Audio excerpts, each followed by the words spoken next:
Ya pemirsa, peta persaingan politik 2024 semakin sengit usai merapatnya Partai Golkar dan PAN ke kubu Prabowo Subianto. Manuver ini pun menimbulkan pertanyaan baru, siapa yang akan menjadi bakal calon wakil presiden yang akan mendampingi Prabowo Subianto. Kita akan membahasnya lebih dalam bersama manajer Saiful Muzani Research and Consulting, ada Pak Saidiman Ahmad dan juga ada Pak Ahmad Doli Kurnia, Ketua DPP Partai Golkar. Selamat sore Pak Saidiman dan Pak Doli, apa kabar? Selamat sore, Assalamualaikum warahmatullahi wabarakatuh. Alhamdulillah baik.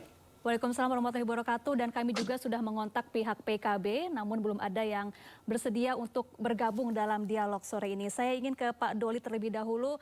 Pak Doli, sebetulnya apa pertimbangan Partai Golkar hingga akhirnya memilih mendukung pencapresan Prabowo Subianto, padahal sebelumnya Golkar sudah sangat intens dengan PDI Perjuangan, bahkan sudah membentuk tim teknis saat itu, Pak Doli?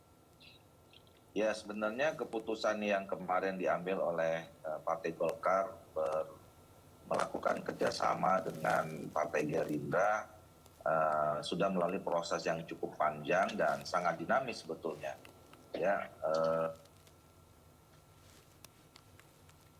Ya, silakan Pak Doli. ya jadi kita sebetulnya kan dalam 2 minggu terakhir ini sudah memilih ada tinggal 2 pilihan. Dan dalam pilihan 2 itu kemudian diberikan mandat, diberikan rekomendasi kepada beberapa orang untuk membangun komunikasi dengan kedua partai itu, baik ke Partai Gerindra maupun Partai PDI Perjuangan. Dan sebetulnya dengan komunikasi dengan Partai Gerindra ini juga sudah cukup lama dilakukan, jauh sebelum kita melakukan komunikasi dengan PDI Perjuangan. Ya hampir kurang lebih setahun lah ya, bahkan kalau bekerja atau berkomunikasi dengan koalisi KIR, ya kita udah beberapa kali juga ketemu dengan PKB sebenarnya. Jadi nah ini yang juga mungkin menjadi salah satu pertimbangan. Jadi artinya selama kita berinteraksi, kita menemukan banyak visi yang ketemu untuk membangun Indonesia ke depan, ya setidaknya 5 tahun yang akan datang. Jadi kan itu dulu yang saya kira pertemuan yang paling mendasar kenapa kita pada akhirnya memutuskan untuk membangun kerjasama politik dengan Partai Gerindra dan PKB yang mereka sudah terbentuk koalisi KIR itu. Nah yang kedua adalah tadi yang disampaikan oleh Pak Erlangga, ya kita juga punya chemistry yang cukup lekat ya dengan Pak Prabowo, karena Pak Prabowo ini adalah dulu pernah menjadi kader Partai Golkar. Jadi seperti yang disampaikan oleh Pak Erlangga tadi, oh ini lahir dari rahimnya Golkar. Jadi sebetulnya kita punya kesamaan-kesamaan ya, karena memang ya kesamaan karakter, kesamaan sikap, kesamaan pandangan, karena memang pernah berada dalam satu rumah.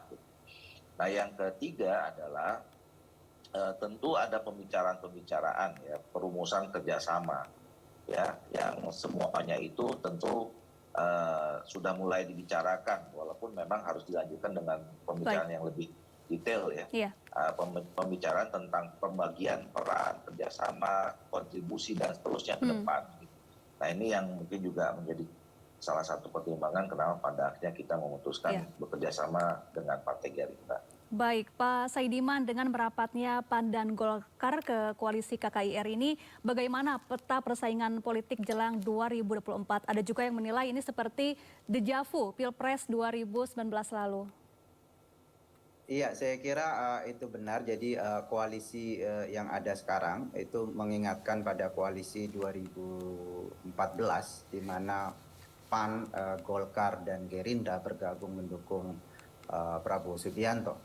Tetapi saya kira yang mungkin bisa saya garis bawahi di sini bahwa keputusan partai seperti Golkar untuk bergabung dengan Gerindra mendukung Prabowo Subianto, saya kira ini salah satu alasannya, dan menurut saya ini menarik karena kalau kita melihat di dalam hasil-hasil survei ada kecenderungan massa Golkar itu memang lebih mendukung Prabowo Subianto dibanding bakal capres ya yang lain. Karena itu saya melihat bahwa keputusan elit Partai Golkar untuk bergabung dengan Gerindra mendukung Prabowo Subianto ini adalah keputusan yang kelihatannya sudah melihat kecenderungan arus bawah dari masa pemilih Golkar sendiri. Jadi ada pertemuan antara keputusan elit dan aspirasi dari publik Golkar itu sendiri. Dan juga memang ini juga keputusan yang menarik karena yaitu tadi seperti dikemukakan oleh Pak Airlangga Hartarto bahwa Prabowo Subianto adalah tokoh yang memang lahir dari rahim Golkar dan memang ada sejarah kedekatan Prabowo Subianto dengan Golkar. Jadi ini saya kira keputusan yang tidak terlalu sulit untuk diambil kalau melihat dari latar belakang itu. Ada aspirasi arus bawah yang bertemu dengan keputusan elit dan juga ada sejarah kedekatan. Karena itu saya kira Golkar tidak akan terlalu kesulitan kemudian untuk menjelaskan keputusan elit ini ke massa tingkat bawah Golkar itu sendiri. Baik, Pak Doli, kita tahu Airlangga Hartarto dan juga Pak Zulkifli Hasan ini sama-sama masih menjabat sebagai menteri. Kemarin juga saat deklarasi juga disebutkan bahwa koalisi ini merupakan bagian dari tim Presiden Joko Widodo. Apakah pembentukan koalisi 4 parpol yang mendukung Prabowo ini atas restu atau sokongan dari pihak istana? Ya, saya kira karena memang 4 partai politik ini adalah sekarang bagian dari koalisi pemerintahan Pak Jokowi dan Ma'ruf Amin. Itu juga yang saya kira mendorong atau menjadi latar belakang ketemunya ya 4 partai politik ini untuk melakukan kerjasama. Mungkin selama 1 periode pemerintahan ini ya sudah saling sering dan saling bekerja sama satu sama lain ya, sesama menteri di kabinetnya Pak Jokowi, sehingga mungkin sering juga tukar pikiran, bukan hanya sekadar sebagai menteri, tapi juga karena masing-masing adalah pimpinan partai politik, ya kemudian sering membicarakan tentang narasi apa yang sebetulnya dibangun oleh kita ke depan ya untuk membawa Indonesia ini lebih baik, lebih maju. Yeah. Kemudian yang kedua adalah tentu kan tempat partai politik yang juga bagian dari pemerintahan Pak Jokowi ini kan sudah menorehkan prestasi bersama Pak Jokowi ya, banyak hal-hal baik yang memang sudah kita capai sebagai sebuah bangsa dan negara. Nah tentu ini menjadi dasar untuk membuat Indonesia tambah baik lagi, tambah maju lagi. Nah soal apakah kemudian ini soal keterlibatan Pak Presiden ya, saya kira pertama semua kita ini memahami sistem demokrasi kita, termasuk Pak Presiden Jokowi saya kira ya, di mana setiap pengambilan keputusan institusi apalagi partai politik itu dilakukan secara independen ya, masing-masing partai politik daulatannya sendiri punya otoritas masing-masing gitu untuk menentukan pilihan politiknya. Nah namun karena sekali lagi tadi saya katakan bahwa 4 pimpinan partai politik ini sekarang sedang berada di dalam satu koalisi pemerintahan, tentu komunikasi itu juga dilakukan dengan presiden. Ya. Sebagai menteri dan presiden, komunikasi ini kan pasti sering terjadi juga. Gitu. Dan itu saya kira juga pasti akan pernah membicarakan atau mendiskusikan paling tidak ya, bagaimana situasi ke depan ya, karena bagaimanapun kan pemilu ini adalah bagian dari agenda negara, agenda bangsa yang saya kira pemerintah termasuk presiden, semua kita menteri-menteri, pimpinan partai politik punya tanggung jawab untuk mensukseskan pemilu ini. Dan tapi tentu sekali lagi saya kira Pak Jokowi sebagai presiden itu senantiasa memahami sistem demokrasi dan kemudian sistem demokrasi itu setiap apapun keputusan partai politik itu berdasarkan pertimbangan otoritas atau kedaulatan dari partai politik itu sendiri. Baik. Pak Saidiman, kemudian apakah dengan bergabungnya partai-partai yang memiliki jagoan khususnya untuk mengusung bacawa pres bisa menjadi bumerang bagi koalisi ini? Ya, saya kira memang tantangan yang paling besar sekarang adalah tantangan penentuan cawapres, sebab kita tahu di kubu koalisi Gerindra PKB ya tentu saja sudah ada PKB yang sudah lama di sana dan datang dengan satu proposal yang sangat jelas, yaitu menjadikan ketua umum mereka Muhaimin Iskandar sebagai bakal cawapres mendampingi Prabowo Subianto. Kemudian yang kedua juga harus dilihat bahwa dari sisi elektoral tampaknya sejauh ini kalau kita lihat dari manuver politik yang dilakukan oleh Pak Prabowo dan Gerindra ada keinginan untuk memperkuat basis dukungan di wilayah yang dimana ini mereka tidak cukup kuat seperti Jawa Timur dan Jawa Tengah, karena itu kemudian ada kepentingan bagi Gerindra untuk membangun hubungan dengan kelompok politik yang kira-kira bisa merepresentasikan massa dari NU. Karena itu ada PKB di sana. Tetapi kan sekarang ada Partai Golkar. Partai Golkar adalah partai yang tidak bisa diabaikan kekuatan politiknya. Partai Golkar sekarang adalah partai dengan perolehan kursi terbanyak kedua di parlemen. Karena itu pertimbangan sebagai partai terbesar kedua ini pasti akan membuat hitung-hitungan untuk menentukan cawapres ini menjadi lebih alot. Iya. Selain itu juga ada PAN yang datang dengan proposal yang sama juga menghendaki Erick Thohir sebagai bacawa pres Prabowo Subianto. Karena itu saya kira pembicaraan tentang cawapres ini akan sangat alot, tidak akan mudah, dan ini akan menjadi tantangan ya bagi koalisi 4 partai yang sangat besar ini. Baik Pak Doli, ada risiko persaingan bacawa pres makin ketat. Apakah Golkar masih akan tetap menjagokan Airlangga Hartarto? Ya, yang pertama saya ingin jelaskan bahwa sampai saat ini kita memang belum ada perubahan keputusan ya terhadap nama atau nominasi kader terbaik Partai Golkar yang diusung untuk menjadi capres atau cawapres. Masih nama Pak Airlangga Hartarto. Ya. Tetapi kami juga punya salah satu keputusan lain, di mana keputusan akhir tentang nanti siapa capres, cawapres, dan kemudian momentum dan pilihan yang tepat, itu sudah kami berikan mandat sebetulnya kepada Pak Airlangga Hartarto. Jadi sepenuhnya nanti proses di dalam pengambilan keputusan akhir itu negosiasinya akan diwakili oleh Pak Airlangga Hartarto. Nah yang kedua adalah saya kira adanya penandatanganan kerjasama kemarin 4 partai politik, sebetulnya itu sudah menjadi modal yang cukup untuk membicarakan berbagai hal, ya, perumusan tentang bentuk kerjasama itu lebih mudah, ya. Jadi penandatanganan kemarin itu sudah setengah jalan sebetulnya.